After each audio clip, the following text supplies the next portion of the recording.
ઘણા બધા લોકોને વાળ ખરવાની સમસ્યા હોય છે કે એમને વાળ ખરતા હોય છે. તો એના માટે ઘણા બધા કારણો જવાબદાર હોય છે, જે હું તમને એક પછી એક સમજાવીશ. જો એ કારણોને તમે દૂર કરી દેશો તો તમારા વાળ ખરતા અટકી જશે.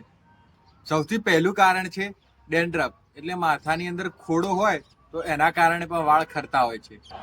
બીજું મુખ્ય કારણ છે કે શરીરની અંદર લોહીની કમી કે શરીરની અંદર આયરનની ડેફિશિયન્સી, આના કારણે પણ વાળ ખરતા હોય છે. ત્રીજું મુખ્ય કારણ છે વધારે પડતું તેલવાળું, તળેલું અને સોલ્ટી ખાવામાં આવે, જે તમે રેગ્યુલરલી ખાતા હો તો એના કારણે પણ વાળ ખરતા હોય છે. ચોથું કારણ છે કે તમારા શરીરની અંદર કોઈ પણ જાતની ન્યુટ્રિશનની ડેફિશિયન્સી હોય, એના કારણે પણ વાળ ખરતા હોય.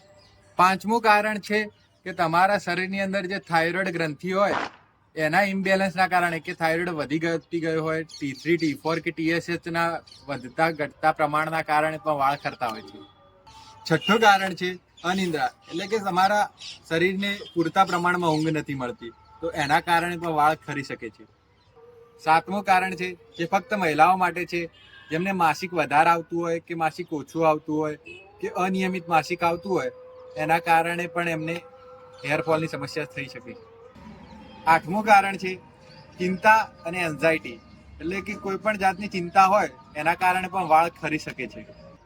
આ 8 કારણોમાંથી કોઈ પણ એક કારણ પણ તમારા શરીરની અંદર હાજર હશે તો તમારા વાળ ખરી શકે છે. તો આ કારણોને તમે શરીરમાંથી દૂર કરી દો તો તમારા હેરફોલ અટકાવી શકો છો અને વાળ ખરતા બચાવી શકો છો. વધુ માહિતી માટે અમારો સંપર્ક કરો અને વધુ માહિતી માટે અમારી જોડે જોડાયેલા રહો. લોક સમસ્ત સુખીનો ભવંતુ. જય